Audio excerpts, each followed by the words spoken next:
ความเคารพพระเถรานุเถระครูบาสังฆที่เคารพอย่างสูงทุกรูปเจริญสุขสวัสดีสาธุชนท่านผู้ฟังทุกคนทุกท่านสำหรับสาธุชนท่านผู้ฟังที่ให้เกียรติรับฟังรายการธรรมาภิวัตน์อันเป็นรายการวิทยุเพื่อการเผยแผ่พระพุทธศาสนาส่งเสริมการศึกษาและพัฒนาสังคมรายการนี้รับผิดชอบโดยอาตมาภาพพระสาธิตธีระปัญโยผู้อำนวยการสถาบันธรรมาภิวัตน์สถาบันเพื่อเผยแผ่พระพุทธศาสนาส่งเสริมการศึกษาและพัฒนาสังคมตั้งอยู่ณที่พักส่งสถาบันธรรมาภิวัตน์บ้านศพเตินตำบลศพปาดอำเภอแม่เมาะจังหวัดลำปางรายการนี้ออกอากาศทุกวันอังคารในเวลาตี 5 ไปจนถึง7 โมงเมื่อเจ้าผ่านทางสถานีวิทยุ ในเครือข่ายสถานีวิทยุคลื่นสีขาวพระเจ้าประชาซึ่งมีอยู่หลายคลื่น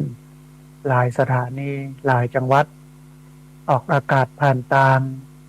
Facebook Live ซึ่งเป็นไลฟ์สดของสถานีวิทยุวัดฝายหินบันทึกเทปเอาไปออกอากาศผ่านทางสถานีวิทยุเพื่อการศึกษาและพัฒนาอาชีพRadio Network FM 99.50 เมกะเฮิรตซ์ของวิทยาลัยเทคนิคกฟผแม่เมาะทุกวันศุกร์ตั้งแต่เวลาตี 5ตั้งแต่เวลา 8 โมงแม่เจ้าเป็นต้นไปและบันทึกเทปเอาไปออกผ่านตามเพจของสถาบันธรรมาภิวัตน์ซึ่งช่องทางสุดท้ายทางหลังนี้ท่านผู้ฟังสามารถไปติดตามรับฟังย้อนหลังไปcopyลิงก์ไปคัดลอกลิงก์ส่งแชร์เอาไปให้กับญาติธรรมทั้งหลายได้ยินได้ฟังกันได้แถมตัวท่านผู้ฟังวันนี้เฮาปะกันในบรรยากาศที่เย็นขึ้นอุณหภูมิที่มันร้อนอบอ้าวในกลางคืนในตอนเช้าก็เริ่มลดลงนำความจุ่มเย็นมาให้ในส่วนหนึ่งในตอนเช้าและตอนค่ำแต่ว่าตอนกลางวันท่านผู้ฟังก็ยังร้อนอยู่นะฮะบรรยากาศก็ยังร้อนอยู่เพราะนั้นท่านผู้ฟังก็ จำเป็นอย่างยิ่งที่จะต้องรักษาสุขภาพนะเพราะว่าอากาศนั้นมันเปลี่ยนแปลงในส่วนของ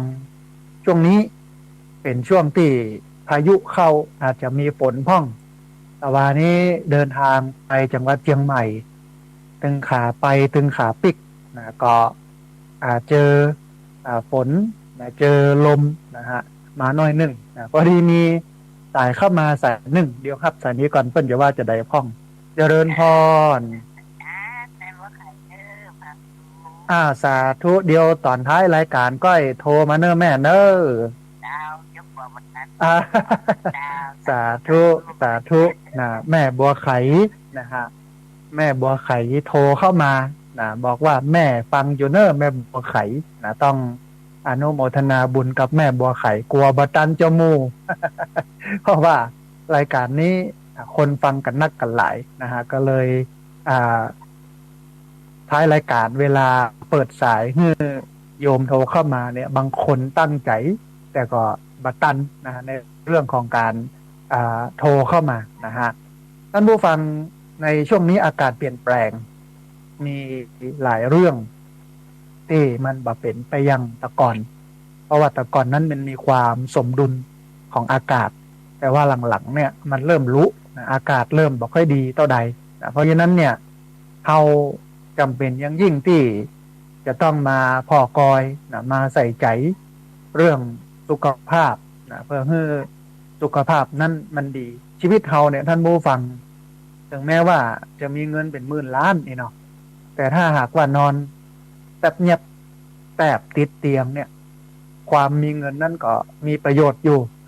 แต่ว่ามันน้อยนะฮะ สู้คนแข็งแรงนะแต่พอมีพอกินพอใจเนี่ยมันก็ไปไหนมาไหนได้คล่องตัวทำอะไรอย่างได้คล่องตัวนะฮะสะดวกสบายอย่างเงี้ยสู้อย่างอันบ่ได้เพราะฉะนั้นเรื่องสุขภาพเป็นเรื่องสำคัญเราต้องรักษาสุขภาพเพื่อให้สุขภาพของเรานั้นมันดีแล้วก็จะได้มีอายุยืนอยู่ค้ำจูพระพุทธศาสนาอยู่พัฒนาสังคมไปด้วยกันตั้งหน้านะฮะก่อนที่จะนำเรื่องราวสาระดีๆมาอู้ให้ท่านผู้ฟังทั้งหลายได้ฟังในวันนี้ก็จะอู้ถึงเรื่องโครงการธรรมจักรสีเขียวสร้างวัดต้นแบบเพิ่มขึ้นในป่าทั่วประเทศซึ่งเป็นนโยบายของรัฐมนตรีประจำสำนักนายกรัฐมนตรีคุณโยมชูศักดิ์สิรินินนะฮะซึ่งน่าสนใจนะในวันนี้เนี่ยท่านผู้ฟังทั่วประเทศ มีวัดที่อยู่ในป่าที่ถูกต้องก็มีที่บ่ถูกต้องก็มีอยู่แล้วเป็นประโยชน์เป็นคุณูปการปกป้องป่ารักษาป่าก็มีนะฮะอยู่แล้วบ่เป็นประโยชน์ก็มีนะอย่างอีสานนะฮะที่จังหวัดสุรินทร์ เป็นพื้นที่ที่มีวัดที่รักษาป่าเป็นพันไร่อาตมาภาพก็ไปดูงานไปพอไปกอยวิธีการของเปิ้ลนะฮะโอ้มันดีมันทำให้ธรรมชาติมันสมบูรณ์จังหวัดอื่นๆก็เหมือนกันที่อื่นๆก็เหมือนกันแล้วก็ในบางแห่งแน่นอนว่ามีดีก็มีเสียบางที่เนี่ยพระเองก็ไปตัดต้นไม้ก็มีหรือว่าฮือโยมมาตัดก็ไม่ก็ตอกก็มีมันก็เลยส่งผลกระทบและเป็นปัญหานักพอสมควรแต่ว่ารัฐบาลชุดนี้บอกว่าจะตันเนี่ยไอ้ยังจะตันแก้ไขไอ้ยังได้ก็นะเพราะว่าการเมืองถึงวันนี้ก็ซับซ้อนกันอยู่นะฮะจะเปิ้นฮ้องว่ารัฐบาลจะลาออกบอกว่าเมื่อใดอย่างใดก็ดูสถานการณ์แต่ว่าถ้ามันยืนยาวไปแหมน้อยหนึ่งเนี่ยโครงการธรรมจักรสีเขียวสร้างวัดต้นแบบเพิ่มขึ้นในป่าทั่วประเทศเนี่ยมันก็จะเป็นรูปธรรมนะฮะแต่ว่าถ้าบพดบพิวมันก็เกิงกลางๆอันนี้น่าสนใจแต่ว่าแนวคิดเนี้ยท่านผู้ฟังเป็นแนวคิดที่น่าสนใจนะเพราะว่ามันเป็นการแก้ปัญหาที่ดินวัดที่ไปอยู่ในที่ต่างๆซึ่งมันทับซ้อนกันอะไรอย่างกันต่างๆเนี้ยคือมันดีขึ้นนะคือมันเจริญขึ้นเดี๋ยวเขาก็มาดูรายละเอียดเกี่ยวกับโครงการนี้ของคุณโยมชูศักดิ์สิรินินรัฐมนตรีประจำสำนักนายกรัฐมนตรีที่เปิ้ลกำกับสำนักงานพระพุทธศาสนาดูแลสำนักงานพระพุทธศาสนาแห่งชาติอยู่นะฮะก่อนที่จะไปอู้เอ่ยกันถึงเรื่องวัดวาอารามเรื่องต้นไม้ใบหญ้าก็เอาบุญมาให้ท่านผู้ฟังได้ร่วมอนุโมทนาแห่งบุญนึ่งแล้วก็ได้ร่วมทำแห่งบุญนึ่งนะฮะในช่วงเนี้ยเป็นช่วงที่จะใกล้สิ้นปีวันก่อนมหาเถรสมาคมก็มีมติวัดทั่วประเทศได้จัดกิจกรรมปาโยมมาสวดมนต์ที่วัดในช่วงส่งท้ายปีซึ่งที่พักสงฆ์สถาบันธรรมาภิวัตรบ้านศพเตินตำบลศพปาดอำเภอแม่เมาะจังหวัดลำปางได้ทำมาทุกปีทำมาตลอดนะฮะคนก่อนนักประมาณ100 200 300โดยประมาณนั้นตลอดทุกปีแต่ปีนี้เนี่ยท่านผู้ฟังก็จะเปลี่ยนกิจกรรมกลายเป็นกิจกรรมสวดมนต์และปฏิบัติธรรมก็ได้อู้เอ่ยกันกับลูกศิษย์ลูกหาญาติโยมหลายคนละว่าจะเป็นกิจกรรมสวดมนต์และปฏิบัติธรรมเนื่องในโอกาสส่งท้ายปีเก่าต้อนรับปีใหม่2567ถึง2568นะฮะอันนี้ก็เป็นบุญหนึ่งที่เอามาบอกกล่าวให้กับท่านผู้ฟังทั้งหลายได้ฟังกันนะฮะกิจกรรมเนี่ยเป็นกิจกรรมที่ทำร่วมกันหลายองค์กรเพราะว่าจะเป็นสถาบันธรรมาภิวัตรเพราะว่าจะเป็นที่พักสงฆ์สถาบันธรรมาภิวัตรแล้วก็โรงเรียนผู้สูงอายุตำบลศพปาดก็จะเชิญชวนท่านผู้ฟังได้ร่วมสวดมนต์แล้วก็ปฏิบัติธรรมเนื่องในโอกาสส่งท้ายปีเก่าต้อนรับปีใหม่2567ถึง2568ระหว่างวันที่31ธันวาคม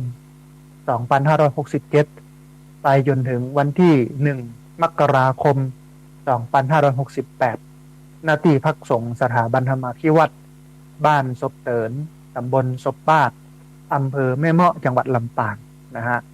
วันที่31 ธันวาคม 2567กิจกรรมก็เริ่มตั้งแต่19 นาฬิกาก็คือ1 ทุ่มไปจนถึง21 นาฬิกาก็คือ3 ทุ่มเป็นอันจบนะฮะมีการสวดมนต์มีการฟังธรรมนะมีการแจกรางวัล ทีนี้รางวัลที่แจกเนี่ยเป็นวิทยุนะฮะจะแจกวิทยุทรานซิสเตอร์นะให้กับบรรดาญาติโยมนะที่มาร่วมศึกษามาร่วมปฏิบัติธรรมกัน เพราะว่าต้องการให้ญาติโยมได้ฟังธรรมะของครูบาอาจารย์พระนักจัดรายการคลื่นสีขาวนะในลำปางในเชียงใหม่ละปูนแป้น่านพะเยาเชียงรายแม่ฮ่องสอนญาติโยมได้หูได้ตื่นตัวกันนะฮะส่วนวันที่1 มกราคม 2568เนี่ยทำบุญตักบาตรต้อนรับปีใหม่เนี่ยเริ่มตั้งแต่8 โมงเมื่อเจ้าไปจนถึง9 โมงเจ้านะฮะแต่ว่าวันที่31เนี่ยท่านใดอยากจะพักหรืออยากจะนอนที่วัดก็มีที่พักนะฮะตึงใจตึงยิงเนาะยุได้ประมาณ60 คนสามารถพักได้นอนได้แล้วก็บ่ต้องเตรียมเอาผ้าห่มหมอนที่นอนมาเพราะว่าที่นี่มีนะฮะเพราะฉะนั้นก็น่าสนใจท่านผู้ฟังในปีใหม่เนี่ยก็มีคำขวัญประจำปีนะก็บอกว่าเริ่มต้นดีชีวิตดีโชคดีตลอดปีตลอดไปนะเอามาเริ่มต้นดีท่านผู้ฟังเริ่มต้นด้วยการไหว้พระสวดมนต์ปฏิบัติศีลปฏิบัติธรรมในปีเก่าขึ้นปีใหม่เขาก็บ่เมาเป็นชีวิตที่สดชื่นสดใสเต็มไปด้วยธรรมะเหมือนกับคนที่บ่เข้าวัดเข้าวาเนาะบ่เอาศีลบ่เอาธรรมเนี่ยตื่นมาก็เหี่ยวฟื้นแล้วลำบากนะฮะเริ่มต้นบ่ดีนะชีวิตก็บ่ดีโชคก็จะบ่ดีตลอดปีตลอดไปมันก็เป็นประโยชน์นะท่านผู้ฟังป้องกันอุบัติเหตุอาจจะเกิดขึ้นจากการมึนเมานะสำหรับคนหนุ่มสาวเพิ่นก็ม่วนงันสันเล่ากันไปตามภาษานะฮะแต่ว่าณวันนี้คนหนุ่มสาวหลายคนก็เริ่มตื่นตัวเข้าวาเหมือนกันเนอะส่วนคนเฒ่าโอ้จะไปที่ใดตั้งใดนะเพราะว่าเปิดเพลงกันตึงๆตั้งมันกินเหล้าเมายาเอาบอกโหว่าจะเนี่ยจะได้จะไปอย่างใดเพราะฉะนั้นก็มาวัดเพมาพักมาผ่อนจิตใจนะเพิ่มแบตเตอรี่ชาร์จแบตที่วัดเพนะฮะวันที่1ก็จะใช้ชีวิตอย่างดีของปี2568นะฮะเพราะฉะนั้นท่านผู้ใดอยากจะร่วมสนับสนุนกิจกรรมสร้างสรรค์สังคมอันเป็นมหากุศลนี้ก็คือมาร่วมทำบุญเป็นเจ้าภาพภัตตาหารอาหารไม่ใช่ภัตตาหารอาหารเลี้ยงญาติโยมก็ใช้จ่ายซื้อวิทยุโน่นนี่นั่นเนี่ยนะฮะก็สามารถร่วมทำบุญได้ที่บัญชีเงินฝากของสถาบันธรรมาภิวัตรเป็นธนาคารกรุงไทยหมายเลขบัญชี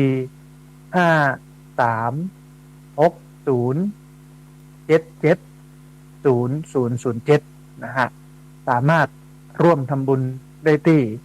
บัญชีเงินฝากของสถาบันธรรมาภิวัตรธนาคารกรุงไทย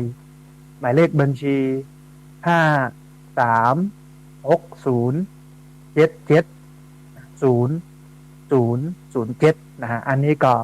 เป็นข่าวกุศลที่เอามาอู้เอ่ยกับบรรดาท่านผู้ฟังทั้งหลายได้ร่วมอนุโมทนาได้ร่วมยินดีแล้วก็ได้ร่วมทำบุญด้วยกันนะฮะท่านผู้ฟังเมื่อกี้ได้เกริ่นไว้เป็นเบื้องต้นเรื่องของ โครงการธรรมจักรสีเขียวตั้งวัดต้นแบบเพิ่มพื้นที่ป่าทั่วประเทศของ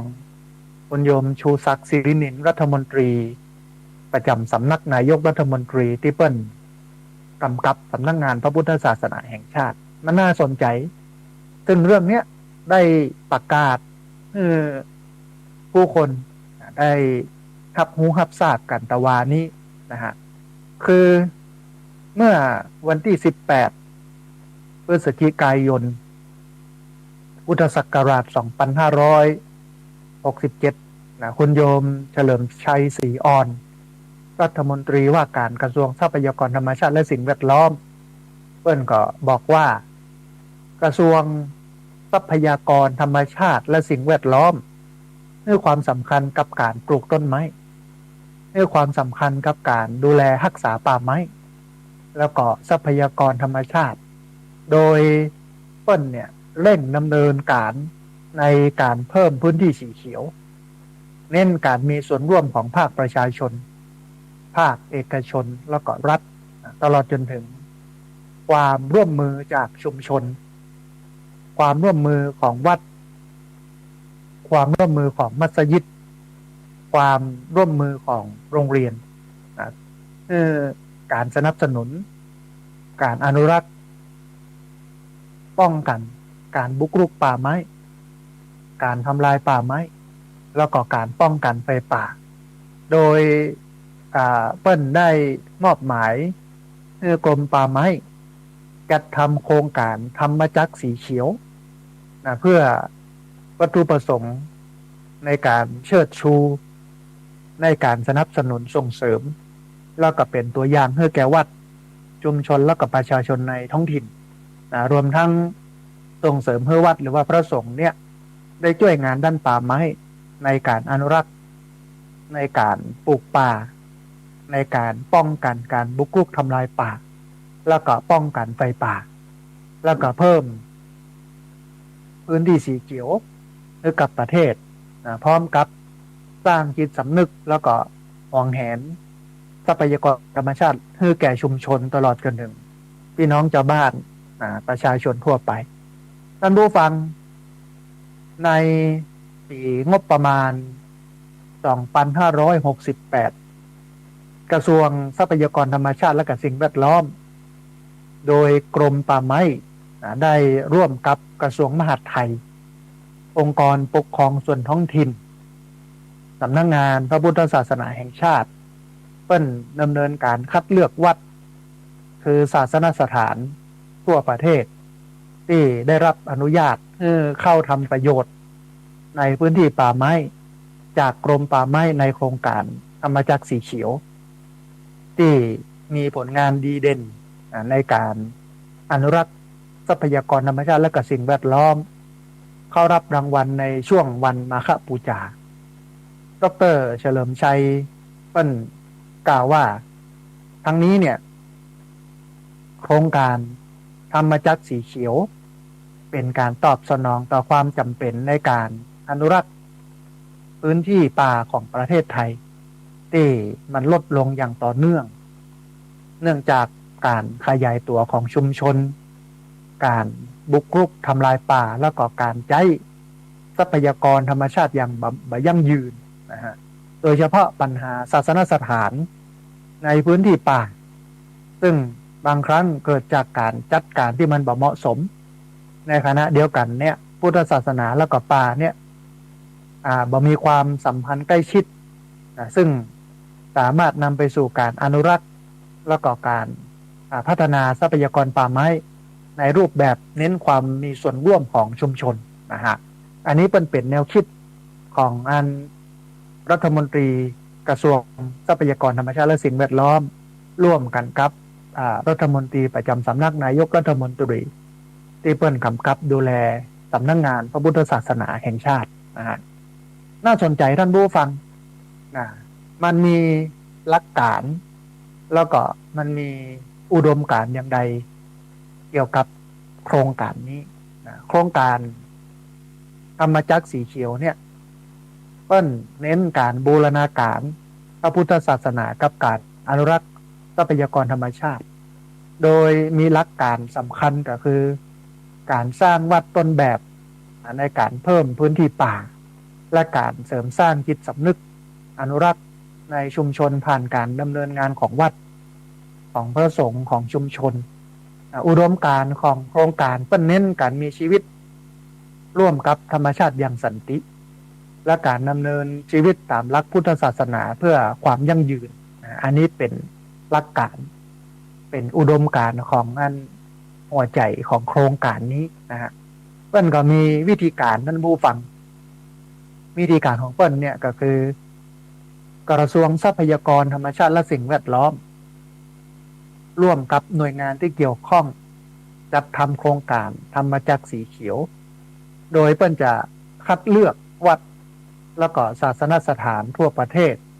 ที่ได้รับอนุญาตเพื่อเข้าใจประโยชน์ในพื้นที่ป่าไม้เพื่อดำเนินกิจกรรมที่เสริมสร้างพื้นที่ป่าเช่นการปลูกป่าการป้องกันไฟป่าการอนุรักษ์ป่านอกจากนี้โครงการเนี้ยท่านผู้ฟังเปิ้ลยังมุ่งเน้นการส่งเสริมแล้วก็สนับสนุนให้ชุมชนแล้วก็ประชาชนนั้นมีส่วนร่วมในการดูแลรักษาทรัพยากรธรรมชาติร่วมกันนะฮะมันก็เป็นแนวคิดนะเป็นแผนยุทธศาสตร์ที่ถือว่าใช้ได้เพราะว่าที่ผ่านมาเนี่ยท่านผู้ฟังป่าเนี่ยจะถูกดูแลด้วยเจ้าหน้าที่ป่าไม้ซึ่งมีปริมาณหรือว่ามีจำนวนจำกัดมากบ่ทั่วถึงอะในการดูแลเพราะฉะนั้นเนี่ยสิ่งที่ถูกต้องก็คือต้องให้ชุมชนดูแลนอกจากจะให้ดูแลแล้วเนี่ยประโยชน์ในการจะใช้สอยป่านั้น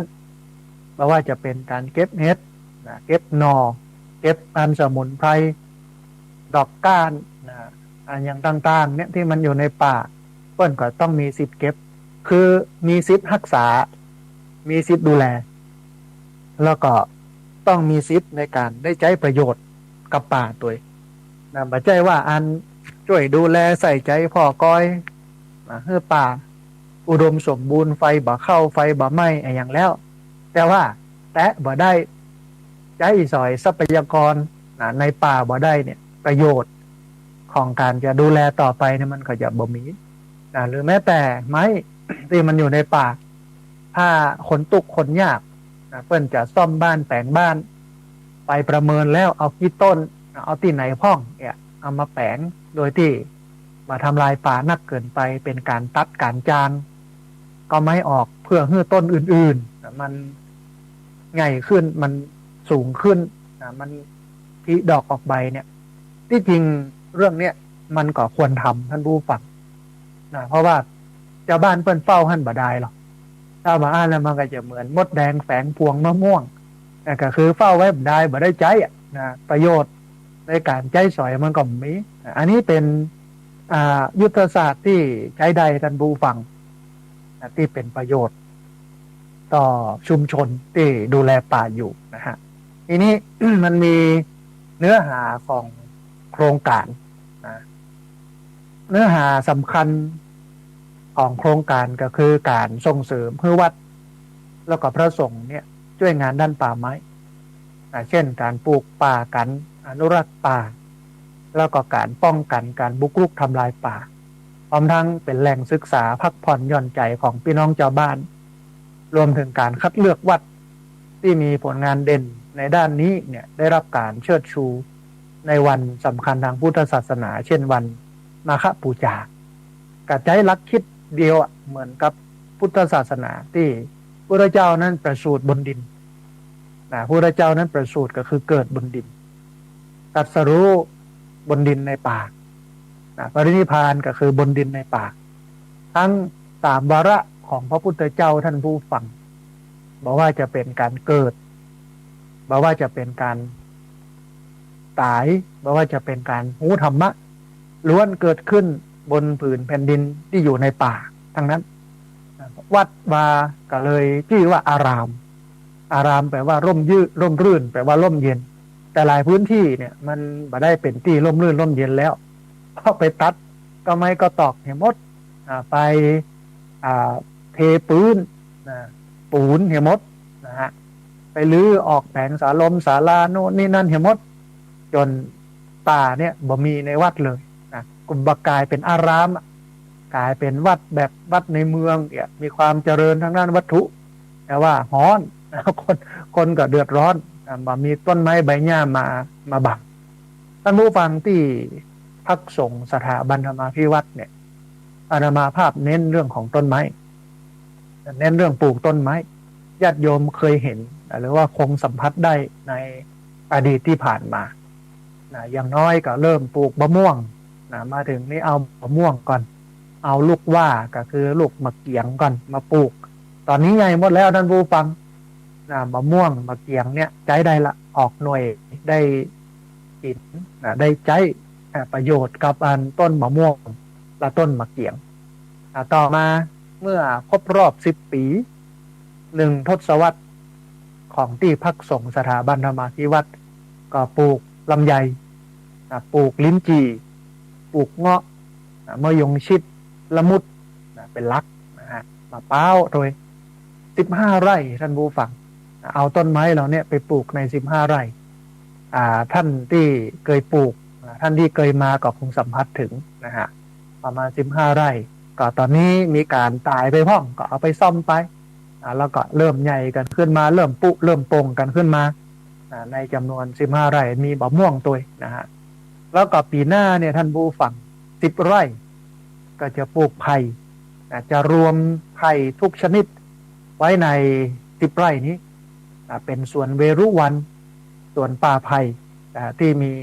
ต้นไผ่เยอะนะฮะก็จะปลูกไผ่สร้างมนไผ่อย่างต่างๆไผ่ยักษ์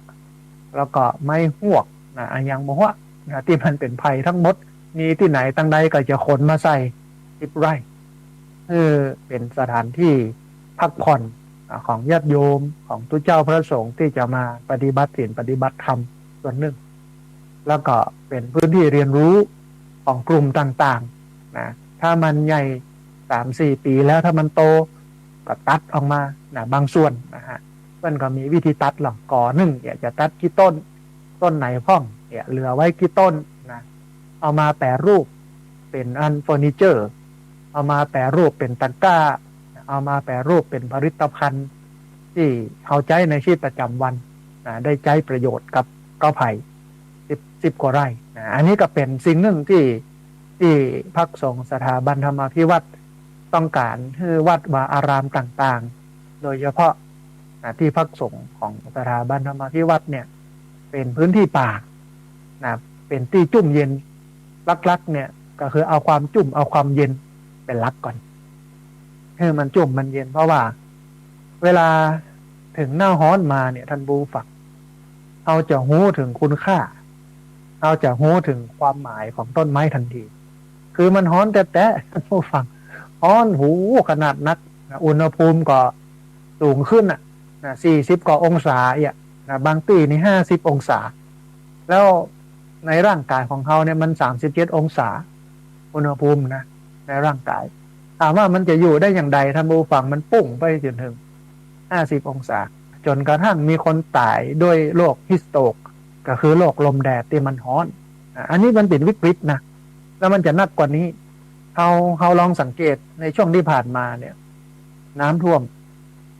ที่แม่สายแล้วไม่ใช่ท่วมรอบเดียวหลายรอบแล้วนักกว่านั้นเนี่ยหลังจากน้ำไปแล้วมันก็ทิ้งความเสียหายก็คือดินขี้เปอะขี้โครนท่วมเต็มบ้านไปเลยอันเนี้ยเราได้เห็นแล้วว่ามันวิกฤตอย่างใดหลายๆพื้นที่โดยเฉพาะจังหวัดเชียงใหม่ในรอบ50 ปีที่ผ่านมาน้ำบ่เคยท่วมเชียงใหม่แต่ว่าครั้งที่แล้วที่ผ่านมาบ่กี่เดือนเนี่ยเราได้เห็นสภาพของจังหวัดเชียงใหม่น้ำท่วมหลายพื้นที่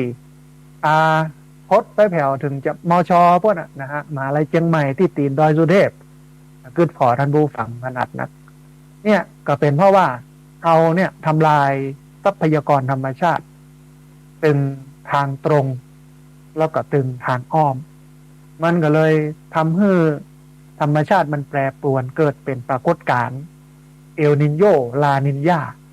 คือความหนักความเบามันต่างกันสมัยตะก่อนเนี่ย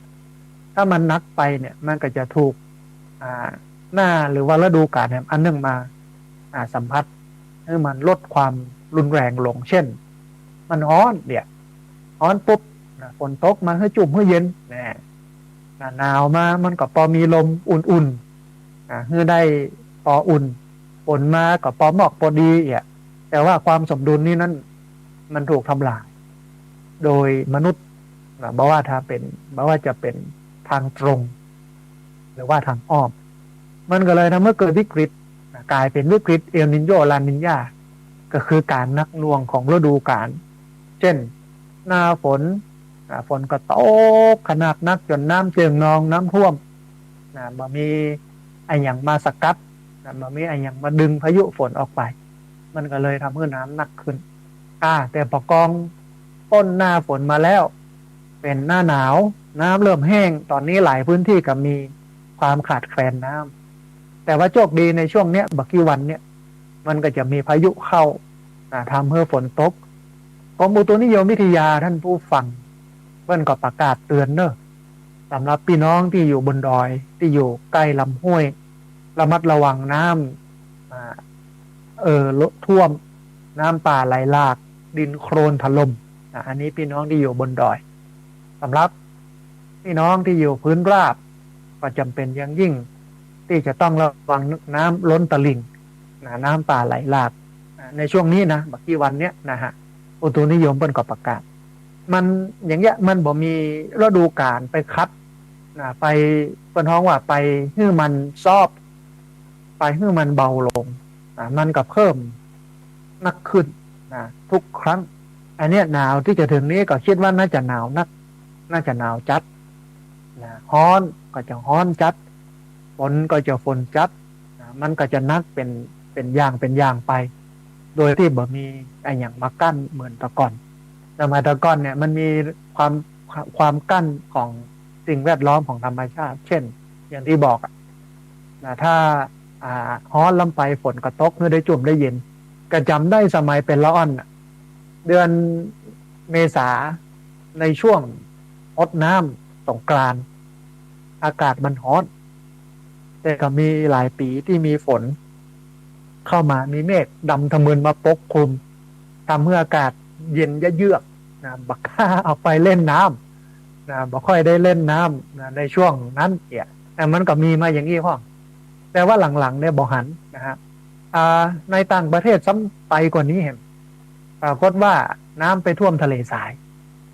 หลายพื้นที่ที่บ่มีหิมะตกหิมะก็เริ่มตกทำให้เกิดความเย็นอย่างเงี้ยเพราะฉะนั้นเนี่ยเรื่องเนี้ยสำคัญมากท่านผู้ฟังถ้ามีป่าความสมดุลของธรรมชาติมันก็จะกลับคืนมาแต่ว่ามันก็จะต้องทำคู่กันในการไปลดการปล่อยก๊าซคาร์บอนไดออกไซด์ของโรงงานอุตสาหกรรมต่างๆโดยที่จริงที่มันทำลายสิ่งแวดล้อมได้เยอะที่สุดเนี่ยก็คือโรงงานอุตสาหกรรมต่างๆโดยเฉพาะโรงไฟฟ้าที่ผลิตโดยการใช้ถ่านหินเนี่ยท่านผู้ฟังอย่างโรงไฟฟ้าแม่เมาะเนี่ยเป็นใช้ถ่านหินมันเป็นการผลิตที่ใช้ต้นทุนต่ำแต่ว่ามันส่งผลกระทบต่อสิ่งแวดล้อมสูงอันนี้เปิ้ลได้รับการยืนยันจากนักวิชาการทั่วโลกทั่วประเทศมาแล้วแล้วก็ต่างประเทศเนี่ยเปิ้ลก็พยายามในการจะให้ภูมิภาคต่างๆทั่วโลกลดการใช้พลังงานถ่านหินลงส่วนประเทศที่เปิ้ลเจริญแล้ว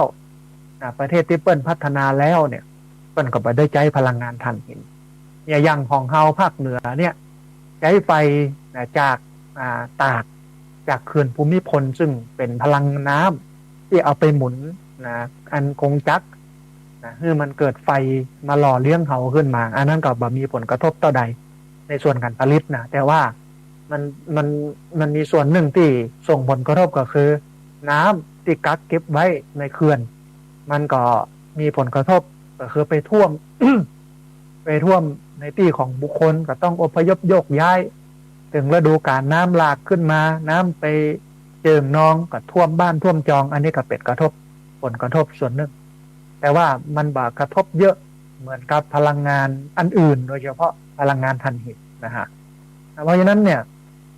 นอกจากการจะปลูกต้นไม้แล้วเราจะต้องทำครบวงจรมันจะต้องเหมือนสมัยตะก่อนที่อาตมาภาพทำเรื่องป่าบวชป่าปลูกป่าสร้างฝายมันจะต้องทำแนวกันไฟบ่ให้ไฟเข้ามาไหม้ป่าตัวมันนอกจากทำฝายแล้วนอกจากบวชป่าปลูกป่าแล้วจะต้องทำฝายทำมันแนวกันไฟถ้าหากว่าเราไปบวชป่าปลูกป่าเสร็จแล้วเราบัดให้ทำแนวกันไฟถ้าไฟมันเข้ามันก็เปล่าประโยชน์เลยมันก็จะต้องทำให้มันครบวงจรเหมือนโครงการเนี้ยเปิ้นเน้นให้วัดเน้นให้พระสงฆ์เน้นให้ชาวบ้านช่วยกันปลูกป่าช่วยกันอนุรักษ์ป่าช่วยกันป้องกันการบุกรุกทำลายป่า เป็นมองไกลจนถึงกระทั่งเอาวัดเนี่ยเป็นศูนย์เรียนรู้เป็นที่พักผ่อนหย่อนใจนะของงานผู้คนในชุมชนตัวอันนี้น่าสนใจทีนี้ท่านผู้ฟังเรื่องของอิทธิพลต่อสังคมไทยที่เกี่ยวข้องกับโครงการนี้ว่าโครงการนี้เนี่ยมันจะส่งผลกระทบอย่างไรต่ออิทธิพลส่งผลกระทบอย่างไรต่อสังคมไทยมันมีอิทธิพลอย่างไรต่อสังคมไทยท่านผู้ฟังโครงการธรรมจักรสีเขียวเนี่ยมันส่งเสริมความตระหนักรู้ของชุมชนในการอนุรักษ์ทรัพยากรป่าไม้แล้วก็สร้างพื้นที่สีเขียวที่เป็นประโยชน์ต่อสิ่งแวดล้อมรวมทั้งเสริมสร้างความเชื่อมโยงระหว่างพระพุทธศาสนากับธรรมชาติเหมือนที่อาตมาภาพบอกว่าพระพุทธเจ้าประสูติก็คือเกิดในป่าตรัสรู้คือรู้ธรรมะในป่าปรินิพพานก็คือตายในป่าทั้งนั้นเลยผู้คนสร้างวัดก็อยู่ในป่าชื่อว่าอารามแปลว่าร่มรื่นร่มเย็นนะฮะมันก็ทำให้เกิดความสามัคคีเกิดการมีส่วนร่วมของพี่น้องชาวบ้านในชุมชนในการดูแลทรัพยากรธรรมชาตินอกจากนี้เนี่ยโครงการยังสร้างโอกาสในการพัฒนาพื้นที่ป่าเป็นแหล่งศึกษาทางธรรมชาติและศาสนาซึ่งจะช่วยให้พี่น้องชาวบ้านเนี่ยเข้าถึงคุณค่าของธรรมชาติและความสำคัญของการดูแลสิ่งแวดล้อมอย่างยั่งยืนนะฮะมันก็มีข้อเสนอแนะเชิงนโยบายท่านผู้ฟังที่หน่วยงานองค์กรต่างๆได้เอาไป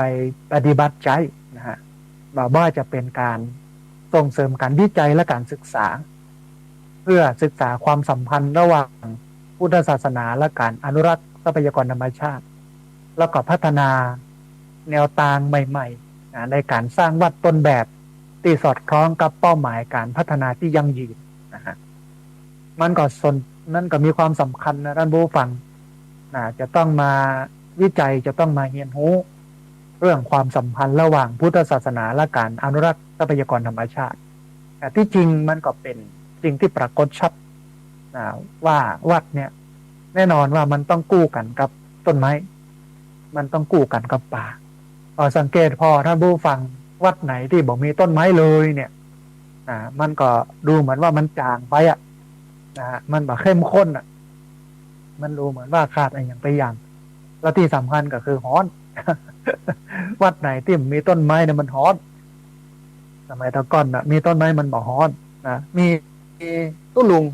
หลวงปู่หลวงพ่อหลายรูปที่กวาดใบไม้ในวัดนานเข้านั้นเข้าก็ชราภาพก็กวาดมาไว้เจ้าบ้านก็เอาขี้เหอะใบไม้นักที่ว่าตัดต้นไม้ออกอันนี้ก็มีนะแนวคิดอย่างเงี้ยเพื่อบ่ต้องมากวาดบ่ต้องมาเป็นการกวาดอะไรอย่างแล้วแต่หลายที่เพิ่นจัดการดีอย่างที่พักสงฆ์สถาบันธรรมาภิวัตน์เนี่ยใบไม้ต่างๆเขาก็จะเก็บเอาไปแปลงปุ๋ยเอาไปใส่พักต่ออย่างไผ่ที่จะปลูกจำนวน10 ไร่เนี่ยหลังจากปลูกแล้วถ้ามันเริ่มใหญ่แล้วมันก็จะต้องไปแปลงที่เก็บใบไม้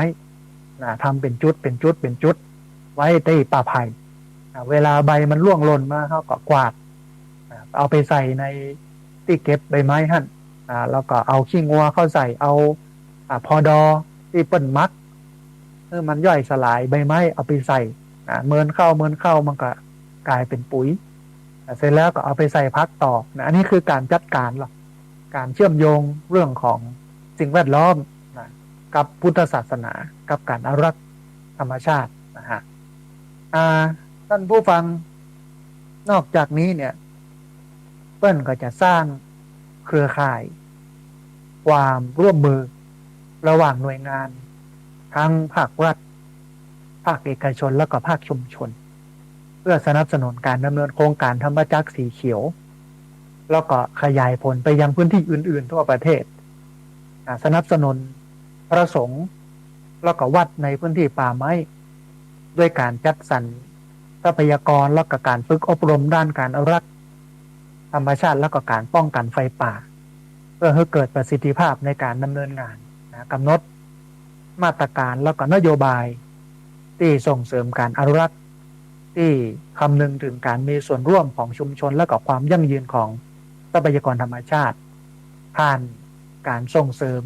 กิจกรรมอนุรักษ์ในวัดแล้วก็ศาสนสถานนะฮะคือวัดและศาสนสถานเนี่ยเป็น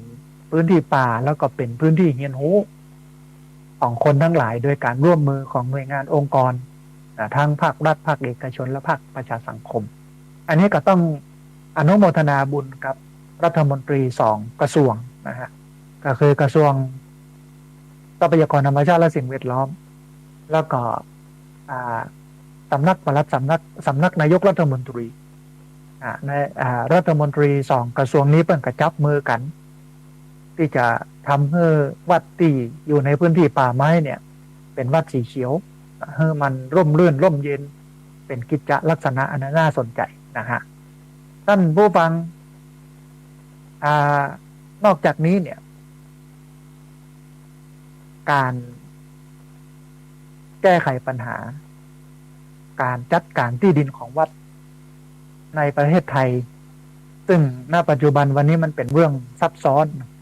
เนื่องจากที่ดินของวัดบางแห่งเนี่ยเกิดความทับซ้อนกับพื้นที่ที่อยู่ภายใต้การดูแลของหน่วยงานรัฐไม่ว่าจะเป็นพื้นที่ป่าพื้นที่ที่ดินสปก.ที่ดินสาธารณะแล้วก็ที่ดินกระทรวงทรัพยากรธรรมชาติและสิ่งแวดล้อม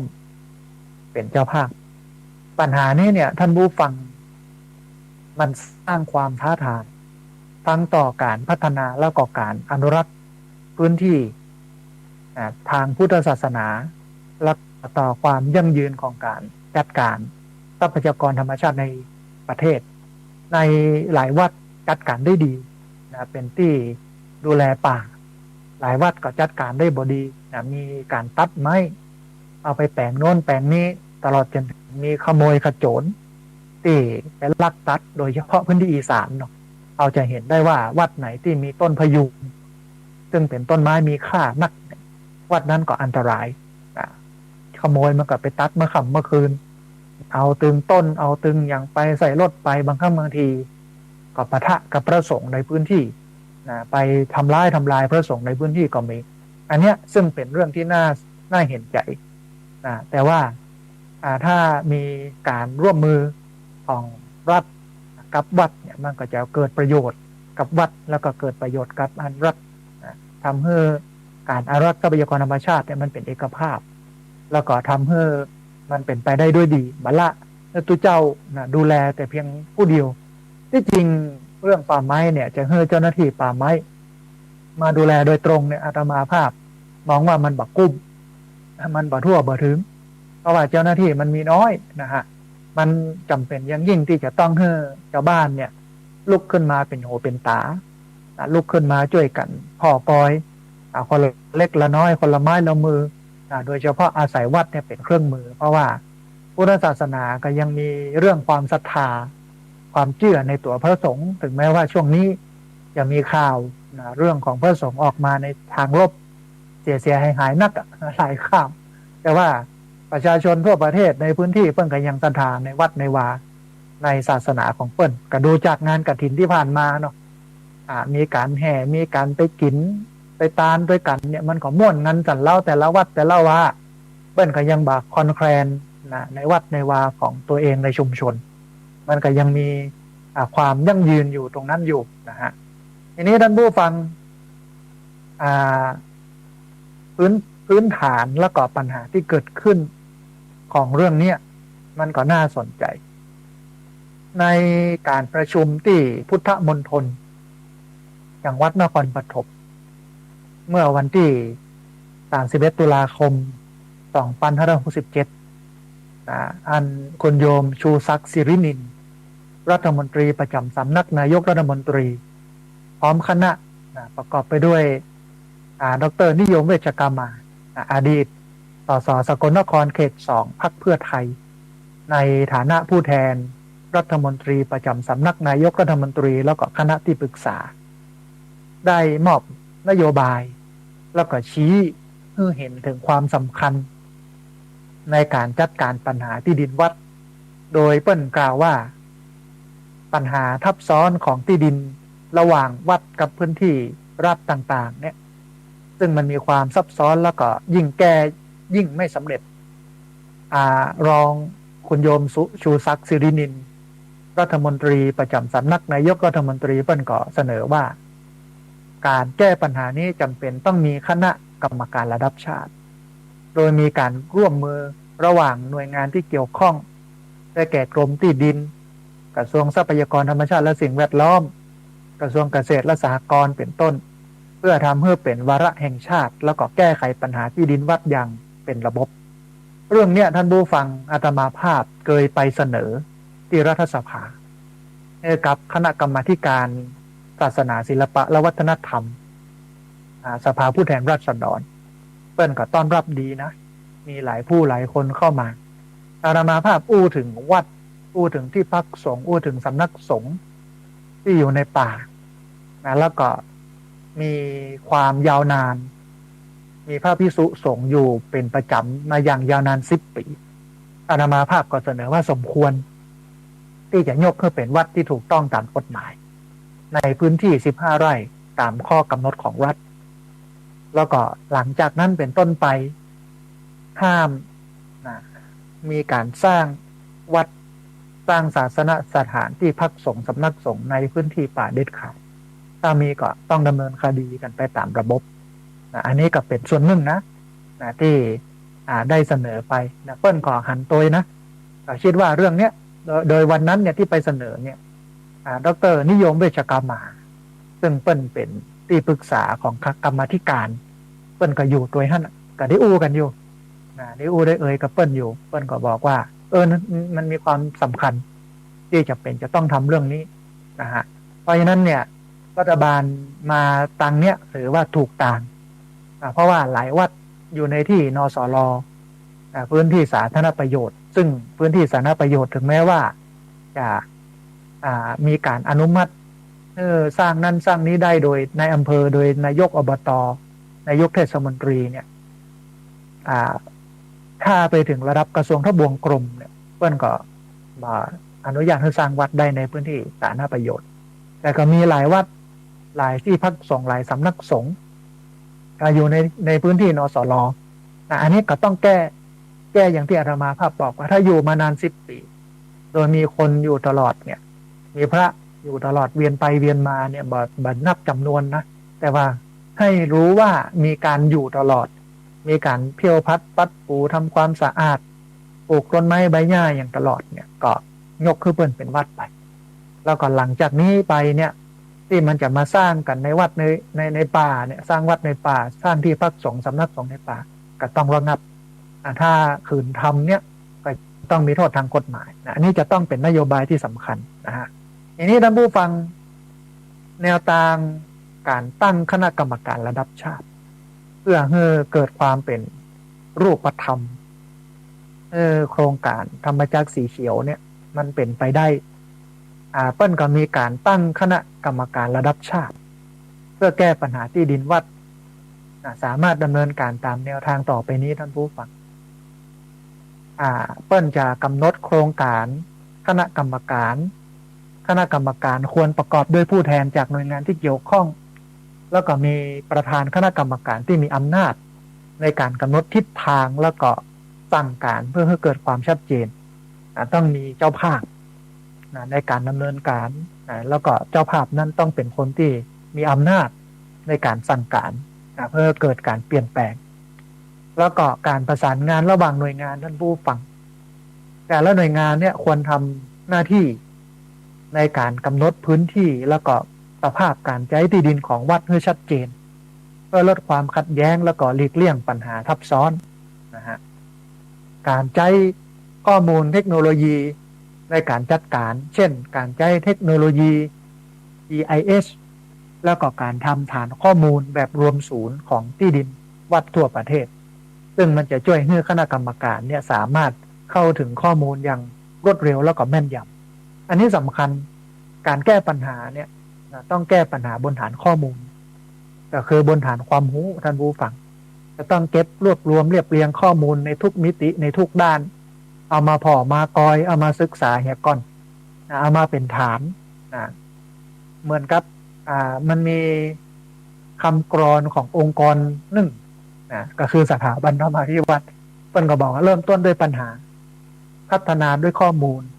เพิ่มพูนปฏิบัติเด่นชัดขยายผลเริ่มต้นด้วยปัญหามันมีปัญหาแล้วเราก็ต้องเริ่มต้นที่ปัญหา พัฒนาด้วยข้อมูลจะต้องไปศึกษาปัญหานั้นมันเป็นข้อมูลทางวิชาการเพิ่มพูนการปฏิบัติหลังจากนั้นก็ไปปฏิบัติไปแก้ปัญหาเมื่อแก้ปัญหาได้ก็เด่นชัดขยายผลอันนี้คือหลักการนะท่านผู้ฟังเริ่มต้นด้วยข้อมูลเริ่มต้นด้วยปัญหาพัฒนาด้วยข้อมูลเพิ่มพูนการปฏิบัติเด่นชัดขยายผลเริ่มต้นด้วยปัญหาพัฒนาด้วยข้อมูลเพิ่มพูนการปฏิบัติเด่นชัดขยายผลเนี่ยรัฐบาลก็มาถูกทางที่จะใช้ข้อมูลแล้วก็เทคโนโลยีในการจัดการไม่ว่าจะเป็นการใช้เทคโนโลยี GIS แล้วก็การทำฐานข้อมูลแบบรวมศูนย์ของที่ดินวัดทั่วประเทศซึ่งจะช่วยให้คณะกรรมการเนี่ยสามารถ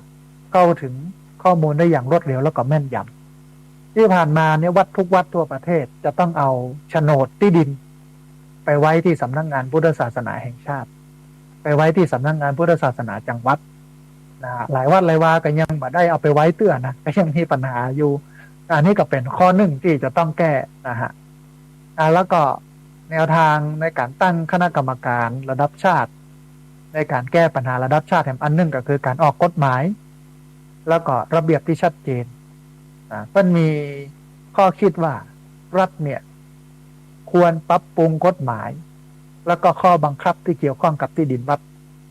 ให้เกิดความยั่งยืนในการจัดการที่ดินแล้วก็ช่วยลดปัญหาตั้งกฎหมาย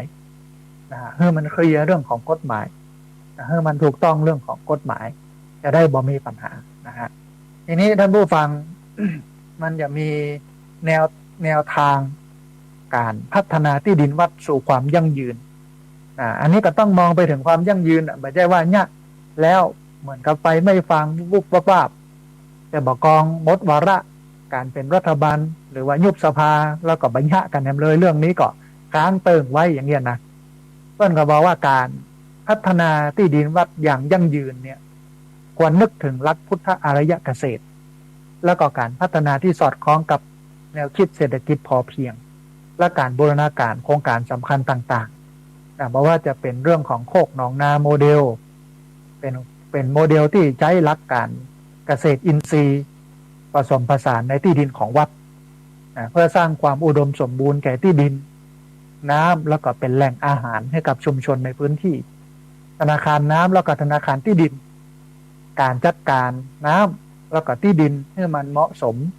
แล้วก็ช่วยเพิ่มผลผลิตทางการเกษตรแล้วก็ลดผลกระทบจากภัยแล้งหรือว่าอุทกภัยทำให้วัดแล้วก็ชุมชนเนี่ยมีการบริหารจัดการทรัพยากรที่มันยั่งยืนการส่งเสริมการท่องเที่ยวเชิงพุทธการพัฒนาที่ดินวัดให้เป็นแหล่งท่องเที่ยวทางศาสนาเช่นโครงการอารามพิรมก็สามารถสร้างรายได้เสริมแล้วก็เป็นที่พักผ่อนหย่อนใจสำหรับพี่น้องชาวบ้านอันนี้มันก็ตรงคอนเซ็ปต์ของที่พักสงฆ์สถาบันธรรมาภิวัตน์ท่านผู้ฟังการใช้ที่ดินวัดเพื่อการเกษตรด้านหลังเนี่ย หลังวัดเนี่ย15 ไร่อาตมาภาพกว่าตอนนี้ให้โยมเปิ้นปลูกผักเปิ้นก็มีคณะทำงานของเปิ้น10 กว่าคนชุดนึงทำนะฮะวันนี้ก็ปลูกแตงกวาปลูกถั่วฝักยาวปลูกบรอกโคลีปลูกกะหล่ำดอกปลูกกะหล่ำปลีปลูกคะน้านะฮะด้านหลังโยมเปิ้นก็มีการปลูกหมู่นี้อยู่นักนะฮะที่พักสงฆ์สถาบันธรรมาภิวัตน์เคยมีทีวีนะช่องอมรินทร์ทีวีมาถ่ายทำนะแล้วก็เอาออกอากาศญาติโยมทั่วประเทศได้รับชมเหมือนกันที่พักสงฆ์สถาบันธรรมาภิวัตน์มันก็เป็นประโยชน์กับพี่น้องชาวบ้านในพื้นที่ที่บ่มีในบางคนที่เปิ้นบ่มีที่ดินเป็นของตัวเองที่เปิ้นบ่มีแหล่งน้ำอยู่ใกล้นะฮะเปิ้นก็มาช่วยกัน ปลูกโดยมีแกนนำปลูกแล้วก็ช่วยกันขายนะเอาปัจจัยที่ได้จากการขายก็เอามาแบ่งสรรปันส่วนกันเอาไว้กินนะโดยที่ไม่ต้องไปเสาะซื้อมันก็ประหยัดอย่างเงี้ยแต่ว่าตอนนี้ก็เริ่มมีปัญหาเรื่องของแหล่งน้ำห้วยที่อาตมาภาพได้สร้างฝายกั้นไว้เนี่ยฝายหินเกเบียนสักกั้นไว้เนี่ยตอนนี้มันทะลุเพราะว่าปีนี้น้ำหนักทะลุ